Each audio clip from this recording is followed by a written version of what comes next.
Anneliese Mary Franklin. Ela foi uma adolescente alemã de origem judaica vítima do Holocausto.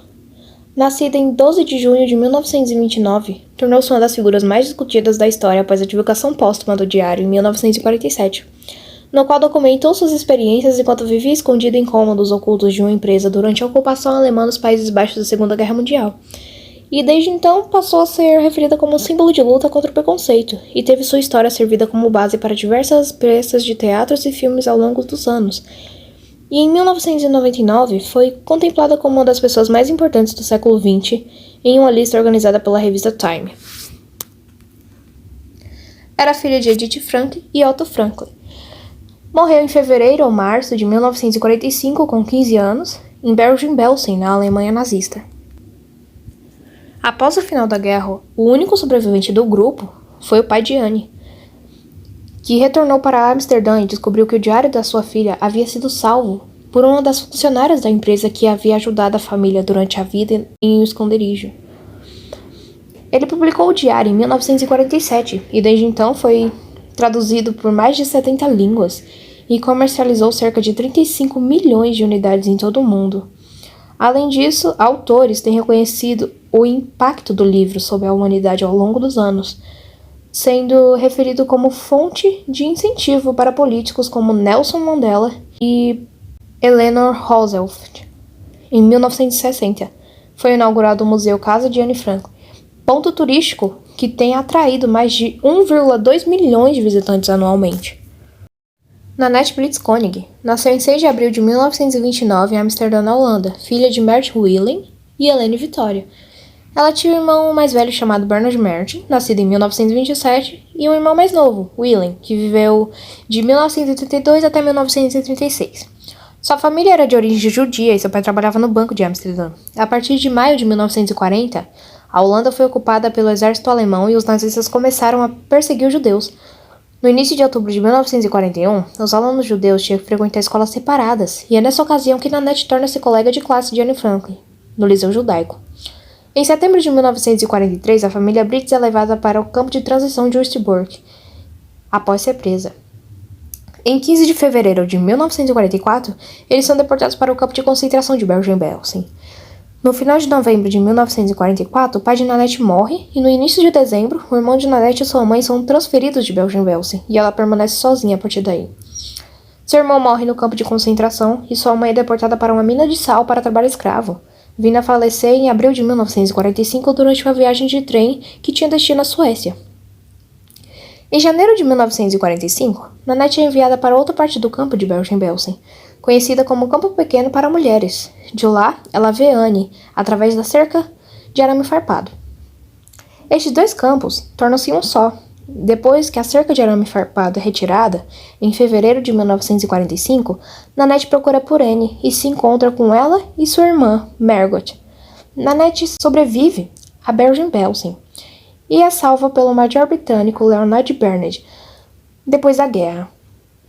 Ela passou 3 anos hospitalizada por ter contraído tifo, uma doença que matou Anne.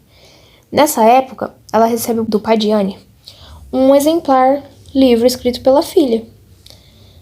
Quando se recuperou, foi morar na Inglaterra, onde conheceu o atual marido dela, John, que é húngaro. E em 1953, os dois se casaram e se mudaram para o Brasil logo em seguida. Atualmente, Nanette dá palestras de conscientização sobre a vida e o Holocausto. Em 2015, ela escreveu o livro Eu Sobrevivi ao Holocausto, onde conta em detalhes o que passou durante a guerra. O Holocausto foi um genocídio ou assassinato em marca de cerca de 6 milhões de judeus durante a Segunda Guerra Mundial, no maior genocídio do século XX, através de um programa sistemático de extermínio étnico patrocinado pelos estados nazistas, liderado por Adolf Hitler e pelo Partido Nazista, e que ocorreu em todos os Terceiro Reich e nos territórios ocupados pelos alemães durante a guerra. Dos 9 milhões de judeus que residiam na Europa antes do Holocausto, cerca de 2/3 foram mortos, mais de 1 milhão de crianças, 2 milhões de mulheres, 3 milhões de homens judeus morreram durante o período. Apesar de ainda haver discussões sobre o uso e abrangência do termo Holocausto, o genocídio nazista contra os judeus foi a parte de um conjunto mais amplo de atos de opressão e de assassinatos em cerca de agregados são cometidos pelo governo nazista contra vários grupos étnicos, políticos e sociais na Europa. Entre as principais vítimas não judaicas do genocídio estão ciganos, poloneses, comunistas, homossexuais, prisioneiros de guerra soviética, testemunhas de Jeová e deficientes físicos e mentais.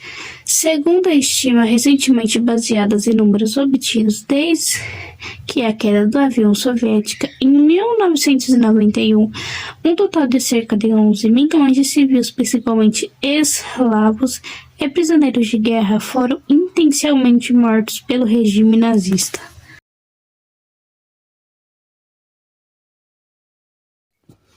O Holocausto é um relato de Nanette Blick-Kong, uma judia que sobreviveu ao campo de concentração Bergen-Belsen. A Segunda Guerra Mundial foi um dos períodos mais sombrios da humanidade. Milhões de judeus foram mortos, submetidos a experiências terríveis, com pouquíssimas chances de sobrevivência. Muitos sonhos foram destruídos durante o Holocausto, e quem sobreviveu aos campos de concentração ficou marcado por toda a vida. Ao ler esse livro, você vai sentir de perto os efeitos da guerra na vida de uma pessoa. É de conhecimento geral que durante a Segunda Guerra Mundial, na Alemanha, liderada por Hitler, capturou o judeu de suas casas e o jogou em campo de concentração para trabalho forçado, humilhação, tortura e morte. Mas acontece que, ao meu ver, parece tudo muito distante, como se fosse em outra vida. É por isso que a leitura desse livro foi tão importante, porque nos mostra que o Holocausto realmente aconteceu. Foi cruel e ninguém jamais mereceu passar por aquilo. Sabe aquele livro que te faz pensar na vida? Pensar se você está realmente gastando o seu tempo com pessoas e coisas pequenas que valem a pena? Te faz entender que existe algo muito maior e mais importante, que se chama felicidade e paz interior. Ao invés de te perder dias e dias com intrigas, fofocas, confusões, pessoas que não fazem questão ou não retribuem sua amizade, perder tempo com coisas pequenas.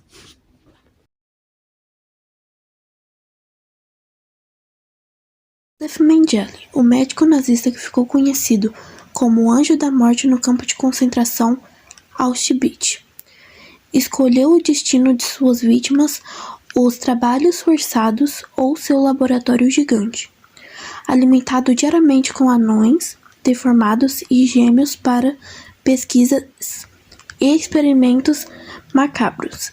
Ele escapa dos tribunais no fim da Segunda Guerra Mundial, mudando-se para a América do Sul em 1949, quando chega à Argentina. Mengele acredita poder levar uma vida nova em Buenos Aires, a Argentina de perdão, e todo o mundo benevolente quer esquecer os crimes pelos nazistas, mas a perseguição começa e o médico precisa ir para o Paraguai e depois para o Brasil. Sua mudança de esconderijo para esconderijo não cessou até sua morte misteriosa em uma praia brasileira no ano de 1979.